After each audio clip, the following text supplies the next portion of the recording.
Bom dia, irmãos, graça e paz. Estamos aqui para mais uma escola bíblica dominical. Que Deus possa abençoar a sua vida, que o Espírito Santo possa abrir os seus ouvidos espirituais, o seu coração, que você tenha uma manhã e um dia proveitoso. E nós estamos aqui mais uma vez para estudar a santa e bendita palavra de Deus. No nosso trimestre, nós estamos estudando a nossa revista, Os Reis e os Profetas de Israel.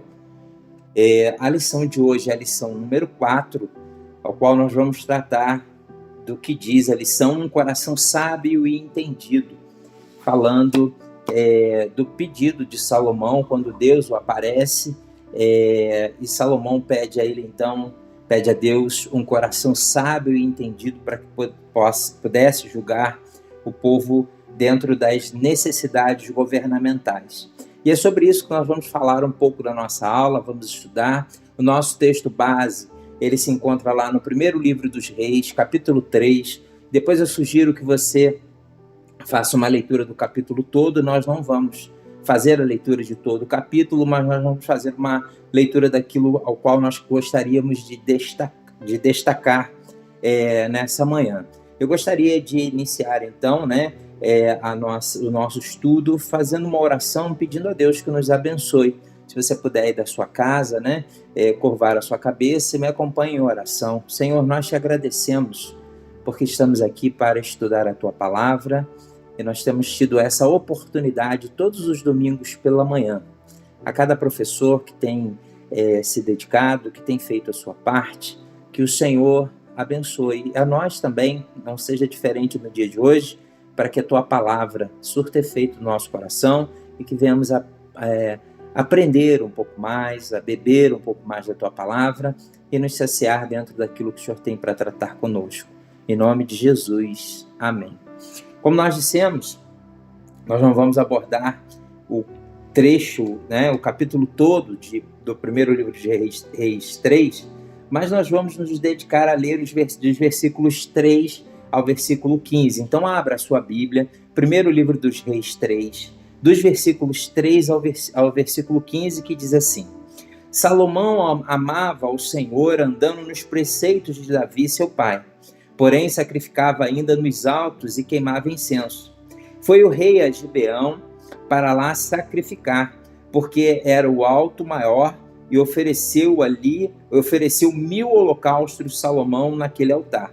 Em Gibeão apareceu o Senhor a Salomão de noite, em sonho. Disse-lhe Deus: pede-me o que queres que eu te dê. Respondeu Salomão: de grande benevolência usaste para com teu servo Davi, meu pai, porque ele andou contigo em fidelidade, em justiça e em retidão de coração perante a tua face. Mantiveste-lhe esta grande benevolência e lhe deste um filho que se assentasse no seu trono, como hoje se vê. Agora, pois, ó Senhor, meu Deus, tu fizeste reinar teu servo em lugar de Davi, meu pai. Não passo de uma criança, não sei como conduzir-me. Teu servo está no meio do teu povo que elegeste, povo grande, tão numeroso que não se pode contar. Dá, pois, ao teu servo coração compreensivo para julgar ao teu povo, para que prudentemente discirna entre o bem e o mal, pois quem poderia julgar a este grande povo? Estas palavras agradaram ao Senhor, por haver Salomão pedido tal coisa. Disse-lhe Deus: já que não pediste esta coisa, e já que pediste esta coisa, e não pediste longevidade, nem riquezas, nem morte dos teus inimigos, mas pediste entendimento para discernires o que é justo, eis que faço segundo as tuas palavras. Dou-te um coração sábio e inteligente, de maneira que de ti não houve teu igual, nem depois de ti haverá.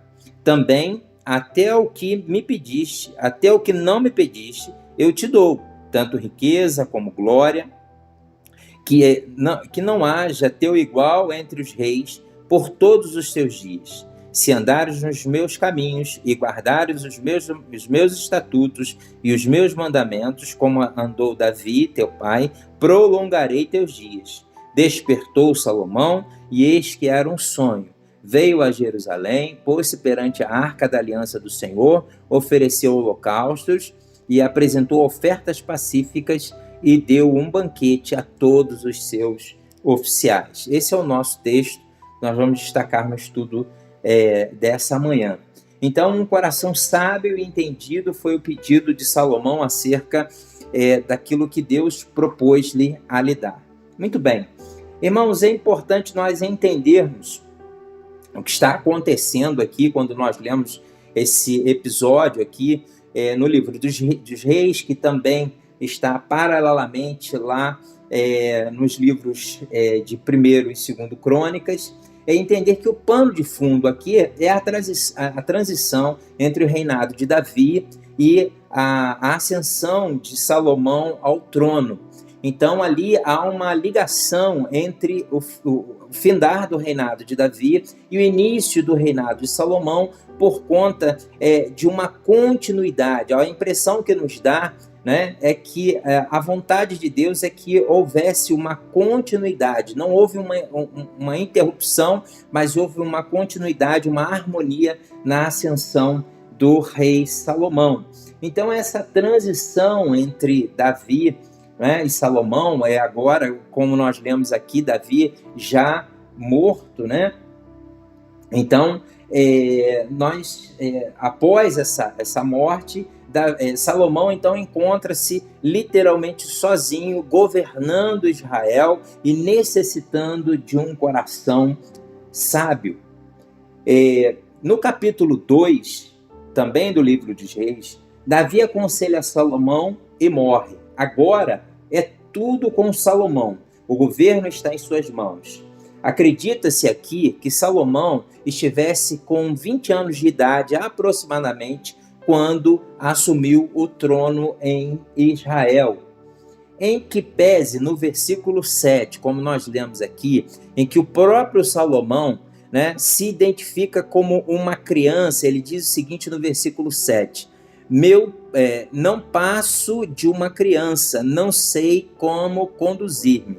Aqui a ideia do texto é que a palavra criança aqui é no sentido de uma pessoa muito jovem para governar. Os comentaristas bíblicos informam que Salomão então assume o trono com aproximadamente 20 anos de idade e, sem dúvida, para a responsabilidade a ser assumida, certamente é uma idade muito tenra, né? E haveria a necessidade de uma experiência maior, uma maturidade maior para lidar com o reinado naqueles dias. Bem, e estudando, né, eu fiquei me perguntando se Deus aparecesse a mim ou aparecesse a você e dissesse: pede-me o que queres que eu te dê. Ou seja, Deus está literalmente dizendo o seguinte: olha, o que você quiser que eu faça, eu literalmente farei. E aí, o que passa no seu coração? O que passa na sua mente nesse momento, né? Se Deus aparecesse, como nós temos aí um dito um pouco mais antigo, né? Já não é uma expressão tão popular. Se Deus lhe desse um cheque em branco e dissesse aí: preencha com aquilo que você quiser, preencha com o desejo do seu coração, qual seria a sua resposta a Deus nesse momento? Como estaria o seu coração, né? Então Deus aparece diante de Salomão, né, e diz para ele: pede-me o que você quiser que eu te darei. Olha que responsabilidade Deus põe nas mãos de Salomão para essa resposta. E o que nós faríamos, o que nós pediríamos? Será que nós pediríamos para o nosso próprio deleite? Será que essa satisfação desse pedido seria para proveito próprio? Será que pediríamos riqueza? Será que pediríamos vingança contra os inimigos? Será que pediríamos, por exemplo, uma vida longa? O que você pediria a Deus, né? Salomão fez um pedido altruísta. O que significa isso? ele fez um pedido ao qual o beneficiário não era ele.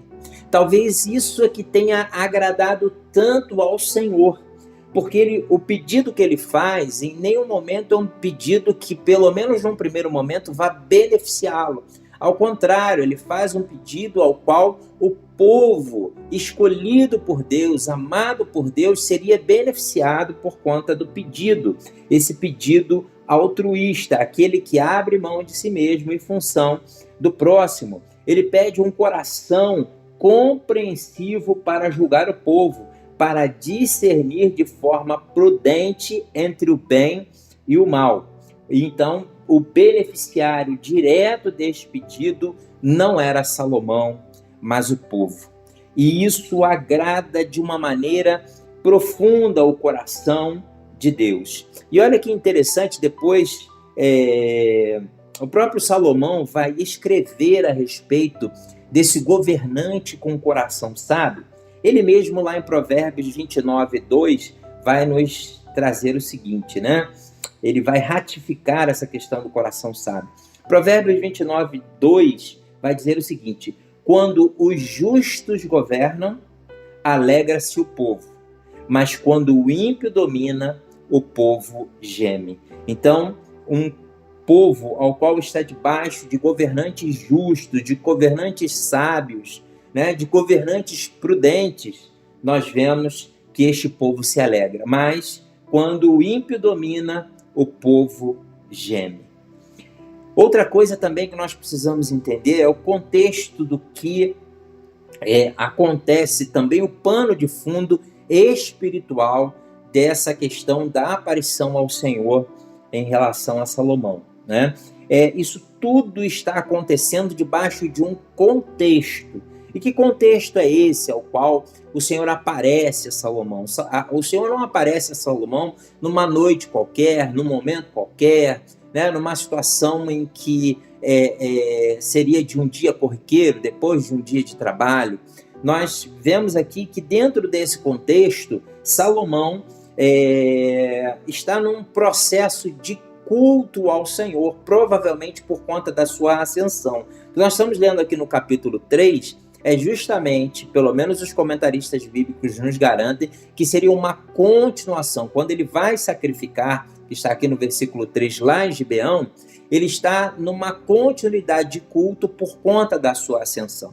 E o interessante é que nós temos que entender que o contexto espiritual ao qual Deus aparece para Salomão, e Salomão também está com o seu coração cheio, né, para dar uma resposta tão impressionante, dentro de todo o contexto, né, ao qual ele estava vivendo naquele momento, é que tudo ocorre num processo de culto e adoração ao Senhor, né? Isso tem toda a importância, né, para a aparição do Senhor. E é interessante que Salomão ele vai fazer o sacrifício aqui de pelo menos 1000 holocaustos. O que nos dá a impressão é que ele está tentando chamar a atenção de Deus, né, pedindo, né, ou talvez já intentasse impedir alguma coisa ao Senhor, e o Senhor lhe aparece ali naquele processo de adoração, de culto, de oração, de dedicação ao Senhor.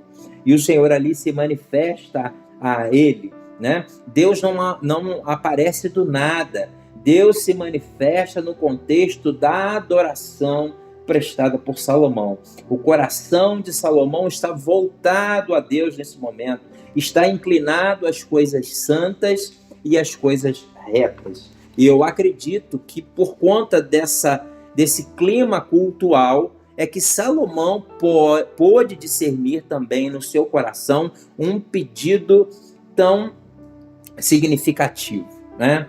Então vamos analisar aqui esse diálogo que ocorre entre Deus e Salomão. Deus inicia o diálogo, né, com um convite extraordinário. Pede-me o que queres que eu te dou. Isso está ali no verso 7. Não há nada semelhante a isso em nenhuma parte do Antigo Testamento. Jesus, no entanto, confirmou o convite de Deus, mas também o estendeu e esclareceu que todo cristão é convidado a pedir tudo o que desejar, e lhe será dado, conforme está lá em João 15, versículo 7.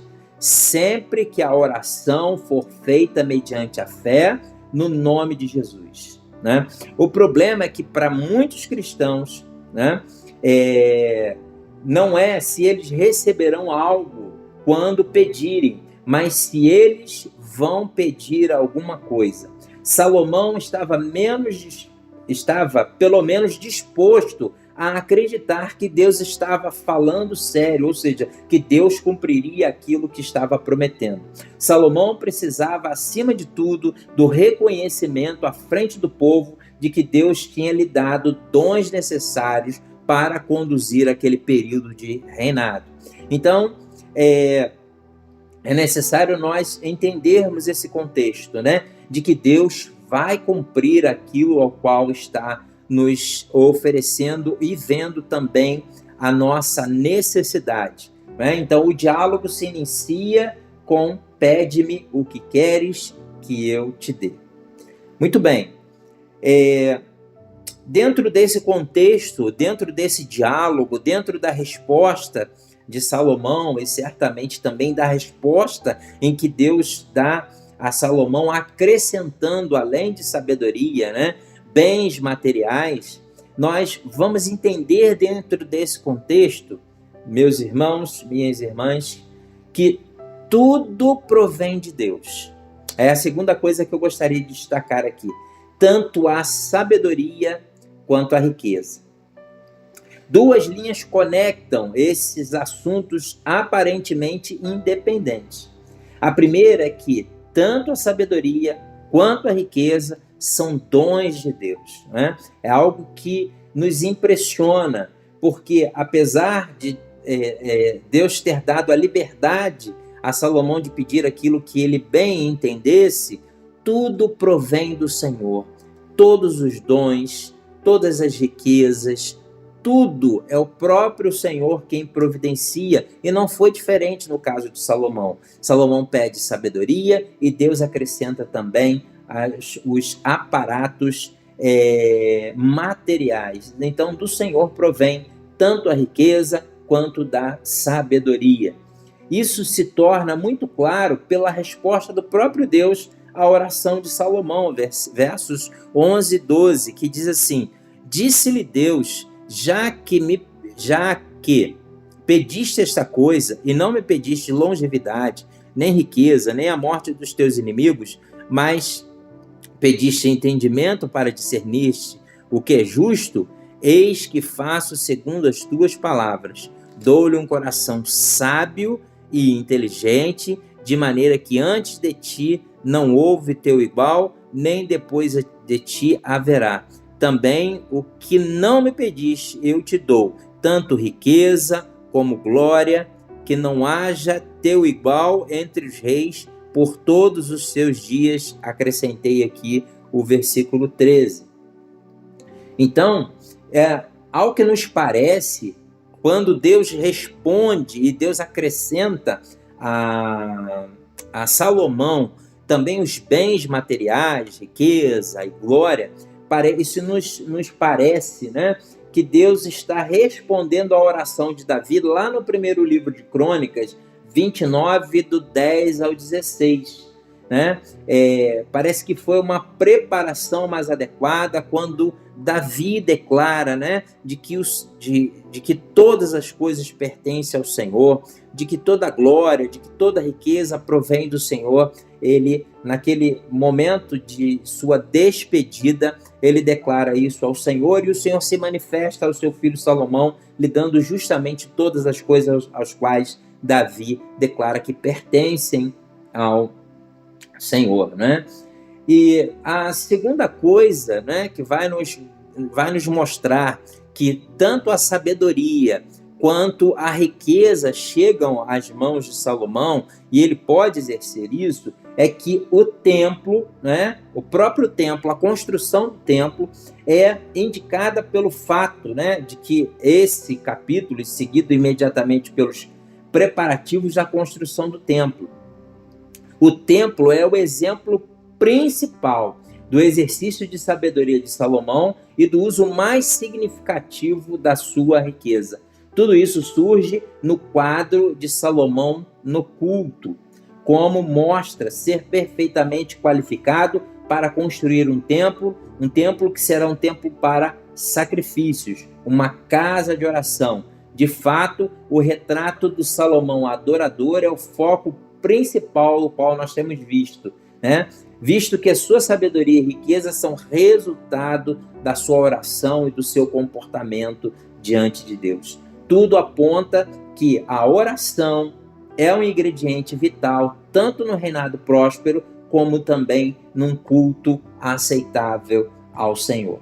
Todas as coisas provêm de Deus, e com isso nós aprendemos aqui também que uma vida de adoração e de oração são tão importantes a um rei que assume um reinado perante um numeroso povo, como também nas nossas vidas em particular, enquanto cristãos, pedindo a direção de Deus para as nossas vidas. Muito bem, então a partir daí inicia-se sobre a vida de Salomão um reinado promissor. Isso nós podemos acompanhar no primeiro livro dos Reis, capítulo 4. Salomão preservou e manteve unido um grande império, e para tal necessitou de uma grande força militar, que além de uma numerosa infantaria, teria incluído também 12.000 homens a cavalo e 4.000 carros. O seu exército realizou notáveis operações, especialmente na Síria, onde conseguiu fixar uma excelente rota comercial terrestre. Na política, desempenhou também um relevante papel no estabelecimento de um grande número de colônias israelitas que acabaram por construir uma importante rede de assentamentos e pequenas cidades, produtivas, com atividades militares e comerciais que contribuíam exponencialmente para o aumento da riqueza do reino. Negociou, por exemplo, carros e cavalos que comprava ao seu vizinho egípcio e vendia aos hititas e outros povos do norte, pois a natureza da sua política foi sempre comercial. Nesse sentido, foi que Salomão fez das terras da Palestina um dos territórios com maior atividade comercial do seu tempo. As muitas e sempre lucrativas rotas comerciais terrestres que estabeleceu e protegeu. Há que somar também as rotas marítimas, pois fundou e organizou portos a partir dos quais era possível navegar, não só pelo mar Mediterrâneo, mas pelo Mar Vermelho e o Oceano Índico. As suas exposições, muitas das quais partilhadas com experientes navegadores fenícios do rei Irão I, alcançaram praticamente todos os confins do mundo então conhecido e trouxeram grandes riquezas para Israel. Com seus cofres repletos de ouro, Salomão empreendeu um importante programa de construção, o qual se destaca e que é considerado uma das obras mais importantes do seu reino, é a construção do primeiro templo de Jerusalém, como nós já falamos, no qual, segundo a tradição, abrigou a Arca da Aliança.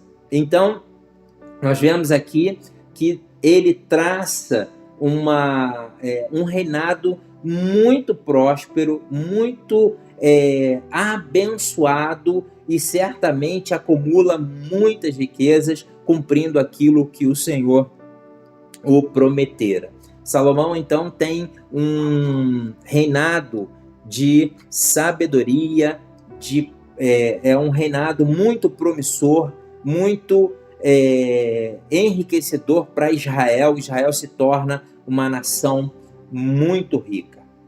Porém, não só, Salomão, então, tem um bom início, dedicando a um culto ao Senhor. Ele tem um desenvolver em relação ao que Deus lhe prometera e faz certamente um reinado muito promissor. Porém, o que ocorre? Por conta das alianças às quais o rei Salomão teve que fazer, por conta de questões comerciais, políticas, geográficas até, isso trouxe um peso espiritual muito grande pelas alianças aos quais o rei Salomão teve que fazer. Nós temos que lembrar de que Deus prometera que todas as coisas, todas as bênçãos viria desde que ele não se apartasse do Senhor. Muito bem. Então, apesar da sabedoria e da riqueza que tinha o rei Salomão, ele tomou atitudes que lhe trouxeram problemas, dentre as quais podemos destacar: as práticas comerciais internacionais, de alguma forma, fizeram com que a idolatria entrasse no meio do seu povo pelo contato com outros povos. Então, por conta dessa abertura comercial, foi-se necessário com que Israel estivesse em contato com outros povos e certamente se deixou contaminar pela idolatria desses outros povos. Importante também destacar que a pesada carga de impostos sobre os israelitas, isso também deixou o povo entristecido.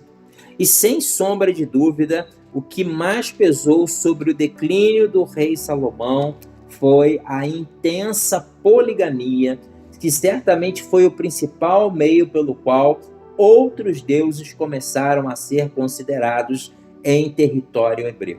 Isso aí certamente foi algo ao qual, por conta dos seus inúmeros casamentos, ele tem uma derrocada espiritual por conta da sua intensa poligamia. Desta lista que nós acabamos de dizer, certamente a sua vida conjugal é a que merece mais destaque, pois além da poligamia praticada por Salomão, suas esposas estrangeiras fizeram com que na sua velhice ele praticasse a adoração mista, seguindo outros deuses. Ou seja, Salomão abandona o culto monoteísta, o culto a Yahvé, ao Deus verdadeiro, e introduz outros cultos por conta da idolatria advinda das relações ao qual ele se propunha, por conta dos casamentos mistos. Isso era necessário na sua época por conta de muitas alianças que eram feitas. Então, para o rei Salomão, o casamento fazia parte da sua estratégia política, como nós já dissemos. Ou seja, ele firmava muitas alianças através dos seus casamentos. Foi assim que ele atingiu a impressionante marca de 700 esposas e 300 concubinas. Isso mesmo, 700 esposas, além das suas 300 concubinas. Muito bem. Entre as esposas, por exemplo, do rei Salomão, estava a filha de Faraó, que por ocasião da sua união, Faraó do Egito lhe deu a cidade de Gesser, como está lá no primeiro livro dos Reis 9:16.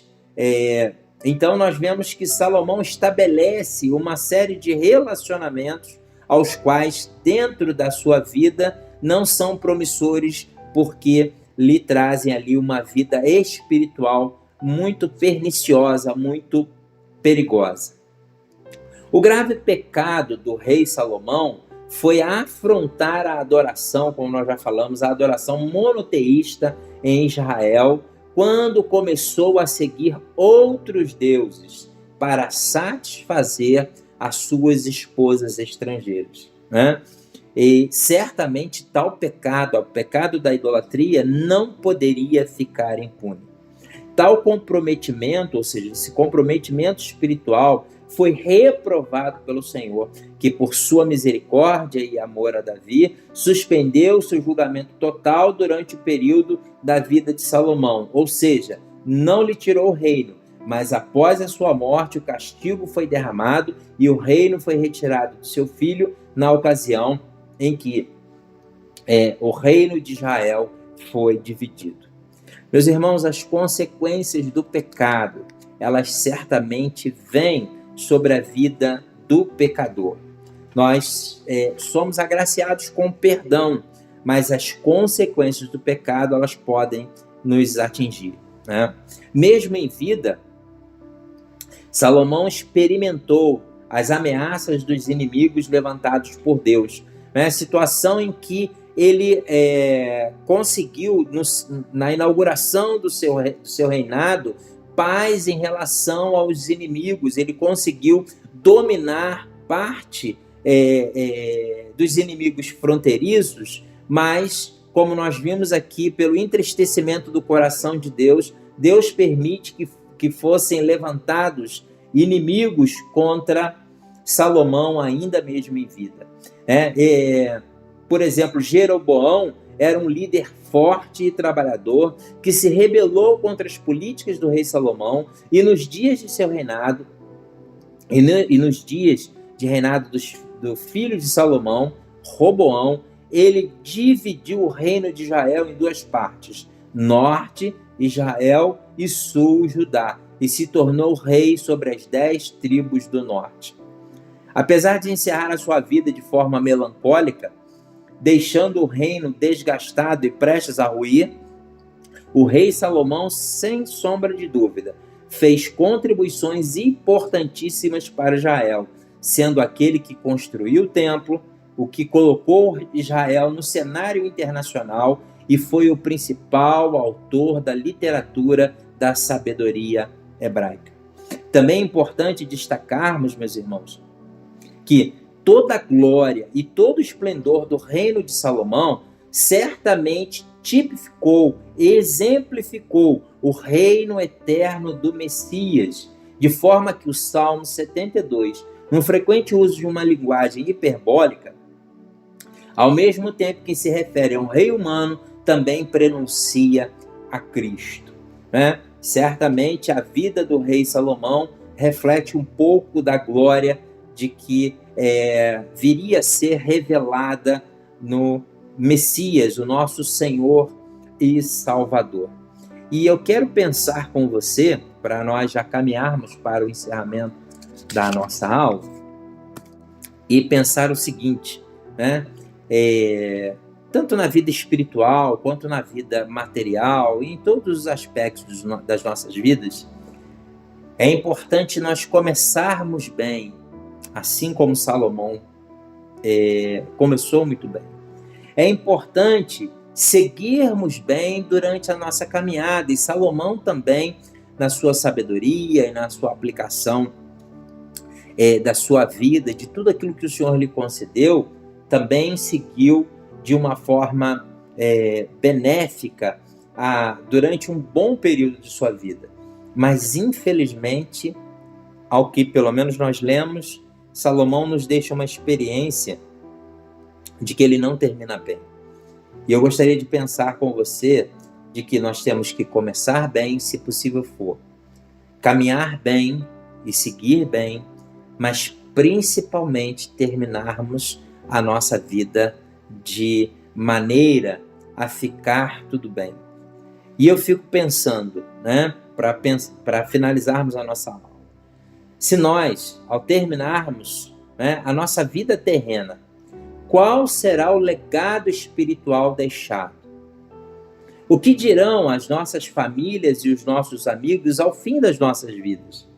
Qual será a escrita final que vai fazer parte da nossa lápide, seja na nossa sepultura, quanto na lápide espiritual, né?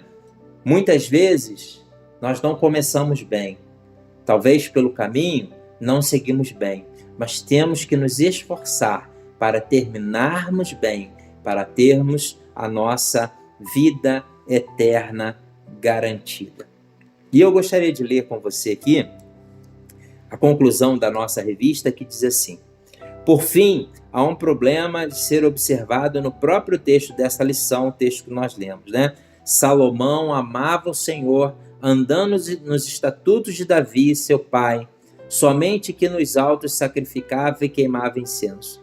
Um sério problema espiritual é relativizar o pecado e desprezar a excelência em relação ao que é absoluto. A adoração a Deus deveria ser celebrada no templo, como o Senhor estabeleceu naquele tempo.